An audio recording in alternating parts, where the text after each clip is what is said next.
tertulis dalam serat Jangka Jayabaya. Dikisahkan, terdapat salah seorang tokoh di zaman itu, yakni Syekh Subakir, dan peranannya dalam membangun peradaban di tanah Jawa. Konon, ada semacam perjanjian antara Syekh Subakir, seorang sosok penyebar agama Islam di masa awal, dengan Sabdo Palon sebagai pamomong atau danyang gaib tanah Jawa. Tersebutlah sebuah kisah yang tertulis dalam sebuah lontar kuno yang diperkirakan ditulis oleh Kanjeng Sunan Derajat, atau setidaknya ditulis oleh murid atau penderek beliau. Syekh Subakir berhasil menumbali Pulau Jawa yang dikenal angker dan wingit. Beliau juga telah berhasil melakukan negosiasi dengan pamomong atau danyang gaib tanah Jawa. Kemudian dapat menyebarkan Islam di Pulau Jawa dengan beberapa syarat. Adanya syarat tersebut sebenarnya menunjukkan kepatuhan dan laku tunduk dari pamomong kepada Syekh Subakir. Hanya saja syarat muncul sebagai bentuk negosiasi lunak antara keduanya. Sama-sama makhluk yang butuh tempat tinggal dan tidak saling mengganggu. Lalu, syarat apakah yang harus dipenuhi Syekh Subakir tersebut? Mari kita simak ulasan berikut, hanya di VD Jejak Budaya.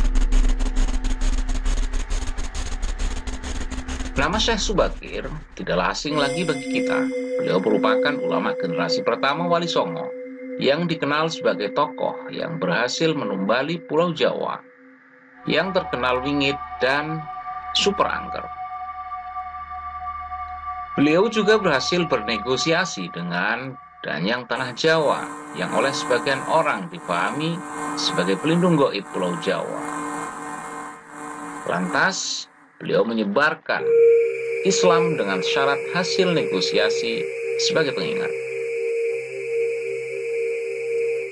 Di dalam kitab Musyarab diceritakan bahwa pada masa dahulu Pulau Jawa terkenal sangat angker dan kondisinya tidak karuan. Pengaruh energi magis dirasakan masih sangatlah kuat. Hampir di setiap sudut dan jengkal tanah Jawa dikuasai bangsa jin yang saat itu masih berbentuk hutan belantara. Suatu hari, Sultan Turki, yakni Sultan Muhammad I, mendapat petunjuk untuk melakukan penyebaran Islam di Pulau Jawa. Maka diutuslah rombongan alim ulama mendatangi Pulau Jawa dengan maksud melakukan syiar keislaman. Namun sayang, rombongan yang diperkirakan 1.000 alim ulama tersebut meninggal dunia akibat ulah para lelembut dan para pengikutnya yang tidak mau menerima ajaran Islam. Adanya kegagalan, rombongan yang mendatangi Pulau Jawa membuat sang sultan sedikit gusar. Akhirnya ia meminta seseorang yang dikenal alim, ahli ilmu, olah batin, memiliki kelebihan mampu bernegosiasi dan berinteraksi dengan dunia gaib, dan mumpuni dalam berbagai bidang keislaman. Beliau adalah Syekh Muhammad Al-Bakir dari Persia, yang kemudian dikenal dengan nama Syekh Subakir. Setelah diminta oleh Sultan, Syekh Subakir pergi berlayar menuju Jawa. Namun sebelum sampai di Pulau Jawa, beliau sempat singgah di Praja Keling, India. Kemudian mengajak sebagian di Praja Keling mau menempati Pulau Jawa. Dalam ekspedisi dari Praja Keling, beliau diikuti oleh sekitar 2.000 penduduk. Sesampainya di Pulau Jawa, Syekh Subakir langsung menuju Gunung Tidar yang diyakini sebagai titik pusat Pulau Jawa. Di puncak Gunung Tidar, Syekh Subakir memasang tumbal berupa batu hitam yang sudah dirajah.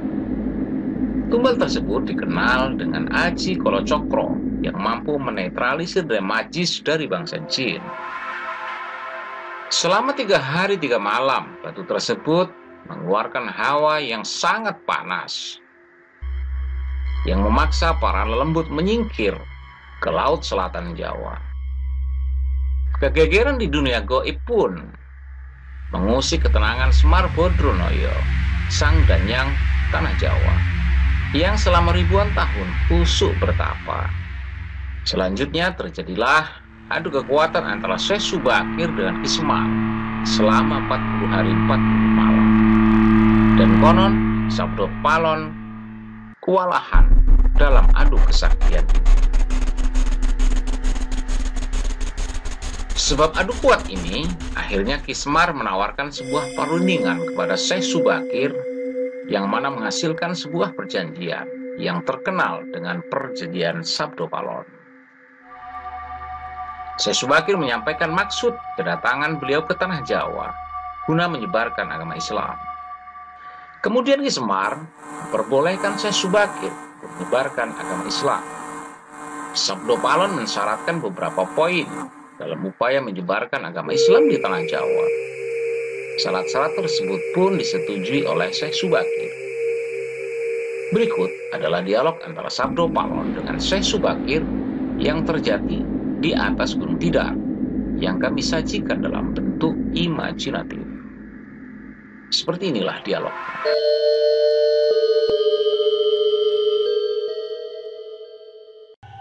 Syekh Subakir bertanya, "Kisana, siapakah Kisana ini? Tolong jelaskan." Sabdo Palon menjawab, "Aku ini Sabdo Palon, pamomong tanah Jawa sejak zaman dahulu kala, bahkan sejak zaman kedewataan. Akulah pamomong para kesatria leluhur. Dulu aku dikenal sebagai Sang Hyang Ismoyo Jati, lalu dikenal sebagai Ki Lurah Semar Bodronoyo, dan sekarang zaman Majapahit ini, namaku dikenal sebagai Sabdo Palon." Syekh Subakir berkata, "Berarti Kisana ini adalah danyang tanah Jawa ini. Perkenalkan Kisana, namaku adalah Syekh Subakir yang berasal dari tanah Syam Persia." Sabdo Palon kemudian bertanya, "Ada hajat apa gerangan jengan Diko rawuh di tanah Jawa ini?" Syekh Subakir menjawab, "Saya diutus oleh Sultan Muhammad yang bertahta di negeri Istanbul untuk datang ke tanah Jawa ini. Saya tiadalah datang sendiri. Kami datang dengan beberapa kawan yang sama-sama diutus oleh Baginda Sultan." Sabdo Palon berkata, "Ceritakanlah selengkapnya Kisana, supaya aku tahu duduk permasalahannya." Syekh Subakir kemudian menjelaskan, "Baiklah, pada suatu malam Baginda Sultan Muhammad bermimpi menerima wisi dari Hyang Akaryo Jagat, Gusti Allah Zat yang Maha Suci, lagi Maha Luhur. Diperintahkan untuk mengutus beberapa orang alim ke tanah Jawa ini. Yang dimaksud orang alim ini adalah sebangsa pendeta, brahmana, dan resi di tanah Hindu. Pada bahasa kami disebut dengan ulama." Sabdo Palon kembali bertanya, "Jadi Jeng Andiko ini termasuk ulama itu tadi?" Syekh Subakir kemudian menjelaskan, "Ya, saya salah satu dari ulama yang dikirim Baginda Sultan. Adapun tujuan kami dikirim kemari adalah untuk menyebarkan wawara suci, amedar agama suci, yaitu agama Islam." Sabdo Palon melanjutkan pertanyaannya, "Bukankah Kisana tahu bahwa di tanah Jawa ini sudah ada agama yang berkembang yaitu Hindu dan Buddha yang berasal dari tanah Hindu? Buat apa lagi Kisana menambah dengan agama yang baru lagi?" Syekh Subakir kemudian menjawab, "Biarkanlah Kabulodasi yang memilih keyakinannya sendiri. Bukankah Kisana sendiri sebagai danyangnya tanah Jawa lebih paham bahwa sebelum agama Hindu dan Buddha masuk ke tanah Jawa ini, di sini pun sudah ada Kapitayan. Kapitayan atau ajaran asli tanah Jawa yang berupa ajaran Budi." Sabdo Palon kemudian menjawab, "Ya, rupanya Kisana sudah menyelidiki Kawulo Jowo di sini. Memang di sini sejak zaman sebelum ada agama Hindu dan Buddha, sudah ada Kapitayan asli. Kapitayan adalah kepercayaan yang hidup dan berkembang pada anak cucu di Nusantara ini." Syekh Subakir penasaran kemudian minta penjelasan. "Jika berkenan, tolong ceritakan bagaimana Kapitayan yang ada di tanah Jawa ini." Sabdo Palon pun menjawab, "Secara ringkas kepercayaan Jawa begini. Manusia Jawa sejak dari zaman para leluhur dahulu kala meyakini ada Sang Maha Kuasa yang bersifat tan keno kinoyongopo, tidak bisa digambarkan bagaimana keadaannya. Dialah pencipta segala-galanya, Bawono Agung dan Bawono Alit, jagat besar dan jagat kecil, alam semesta dan alam manusia. Wong Jawa meyakini bahwa Dia yang Maha Kuasa ini dekat, juga dekat dengan manusia. Dia juga diyakini berperilaku sangat welas asih. Dia juga meyakini meliputi segala sesuatu yang ada. Karena itu masyarakat Jawa sangat menghormati alam sekelilingnya. Karena bagi mereka, semuanya mempunyai sukma. Sukma ini adalah sebagai wakil dari Dia yang Maha Kuasa itu. Jika masyarakat Jawa melakukan pemujaan kepada Sang Pencipta, mereka lambangkan dengan tempat yang suwung. Suwung itu kosong, namun sejatinya bukan kosong namun berisi Sang Maha Ada. Karena itu tempat pemujaan orang Jawa disebut Sanggar Pamujan. Di salah satu bagiannya dibuatlah sentong kosong, tempat atau kamar kosong, untuk arah pemujaan. Karena diyakini bahwa di mana ada tempat suwung, di situ ada yang maha berkuasa.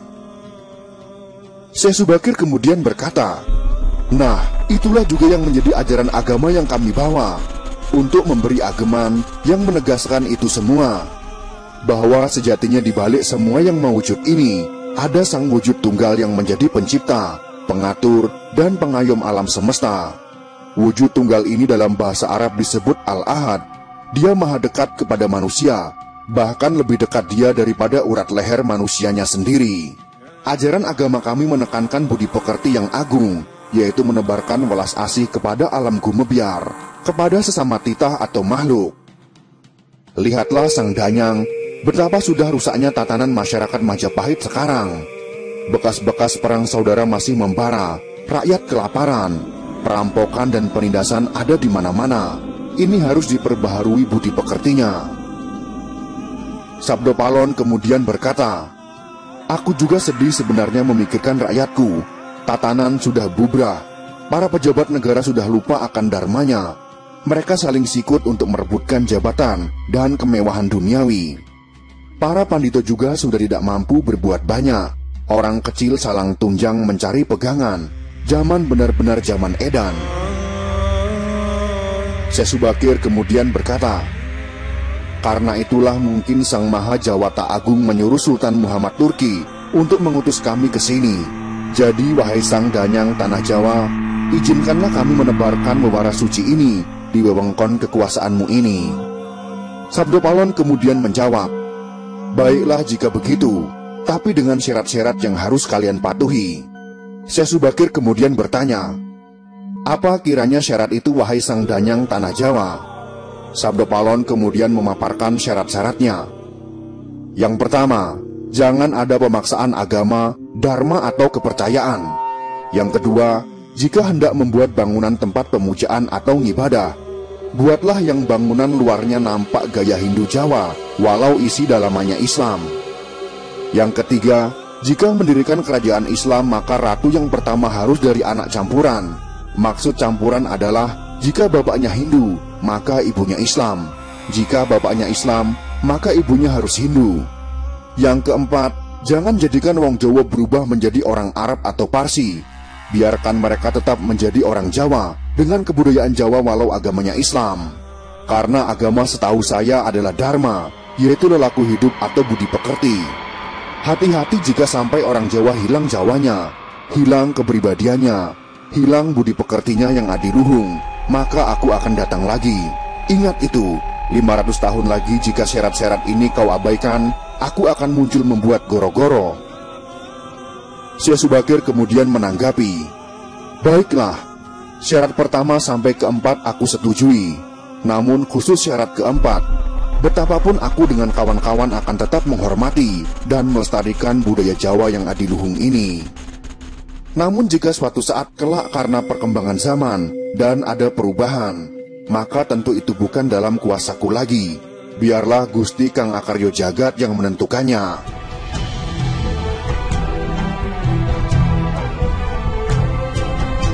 Itulah dialog yang terjadi antara Syekh Subakir dan Sabdo Palon. Kisah yang kami sajikan dalam video ini jangan kita telan mentah-mentah. Akan tetapi ada hikmah dan pesan yang dapat kita ambil dari dialog tersebut, bahwa penyebaran agama Islam tidak pernah dilakukan dengan paksaan di tanah Jawa, serta tidak membuang adat dan kebudayaan yang telah ada dan dijalankan oleh masyarakat Jawa, asal tidak bertentangan dengan agama.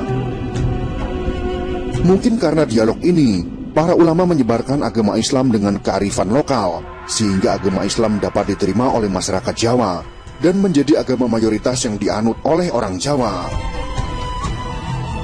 Yang jelas bahwa kisah tersebut mengandung filsafat yang sangat luar biasa dan sangat relevan sampai saat ini, bahwa penyebaran agama tidak boleh dengan paksaan, menyaring segala bentuk faham, ideologi, budaya luar yang masuk ke tanah Jawa, agar orang Jawa tidak hilang Jawanya, yang akan terus mempertahankan adat dan tradisi sampai kapanpun.